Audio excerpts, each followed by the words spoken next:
DJ Gangeshwar Tandia.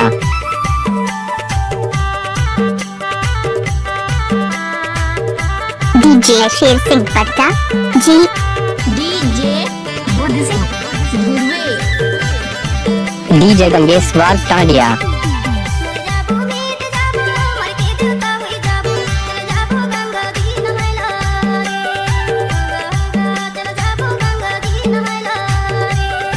मर जाबो meat जाबो मर के देवता हो जाबो चल जाबो गंगा जी नहायला रे होगा माया चल जाबो गंगा जी इलाके किसी का भी हो नाम रहे शेर सिंह पट्टा जी होगा।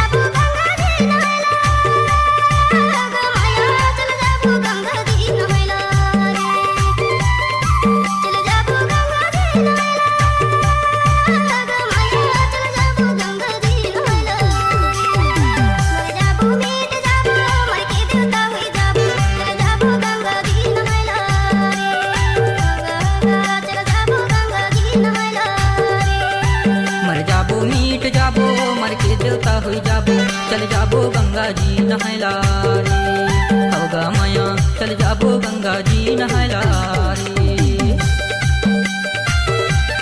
डीजे गंगेश्वर टांडिया।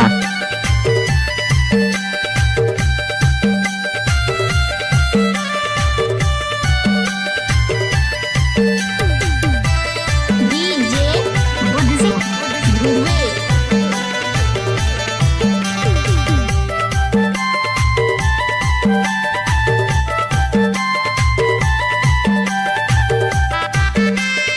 चंद्रागढ़ वाले।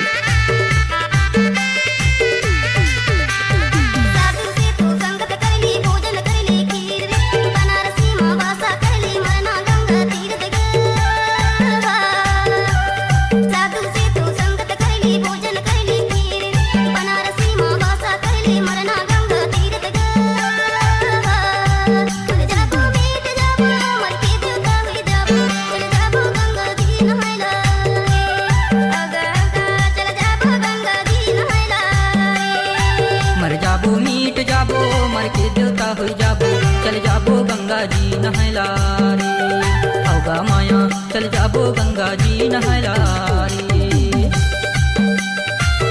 डीजे गंगेश्वर टांडिया।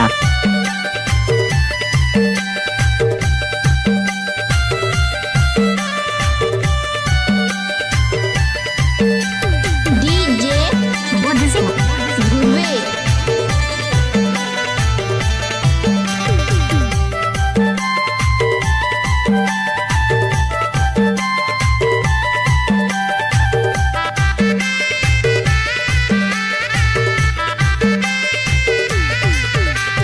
दाल बना ले बासी बना ले औ बना ले खीर गा काल बिहनिया मर जाबो हम छतिया में लगी तीर रे हाय। दाल बना ले बासी बना ले औ बना ले खीर गा काल बिहनिया मर जाबो हम छतिया में लगी खीर गा हाय।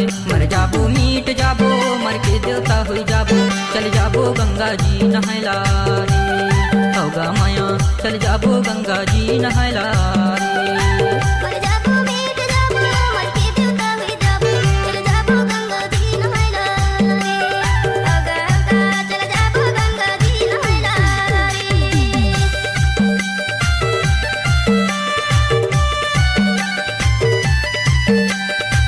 डीजे गंगेश्वर टांडिया।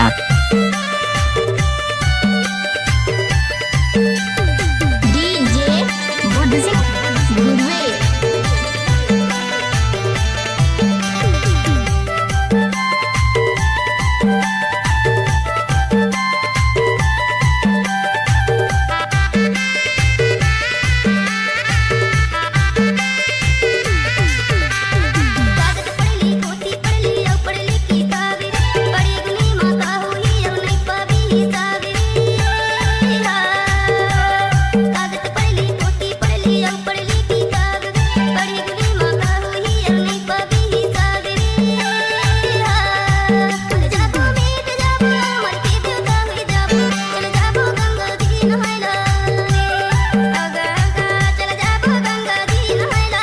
चंद्रागढ़ वाले। मर जाबो मीट जाबो मर के देवता हो जाबो चल जाबो गंगा जी नहायला रे होगा माया चल जाबो गंगा जी नहायला रे। चल जाबो गंगा जी नहायला गो माया चल जाबो गंगा जी नहायला चल जाबो गंगा जी नहायला गो माया चल जाबो गंगा जी नहायला मर जाबो मीट जाबो मर के देवता होई जाबो चल जाबो गंगा जी नहायला गंगा चल जाबो गंगा जी नहायला मर जाबो मीट जाबो मर के देवता होई जाबो चल जाबो गंगा जी नहायला डीजे गंगेश्वर टांडिया गंगा माया चल जाबो गंगा जी नहायला रे। गंगा माया चल जाबो गंगा जी नहायला गंगा माया चल जाबो गंगा जी नहायला रे। डीजे शेर सिंह पटना 97 करोड़ 48 लाख 74,830।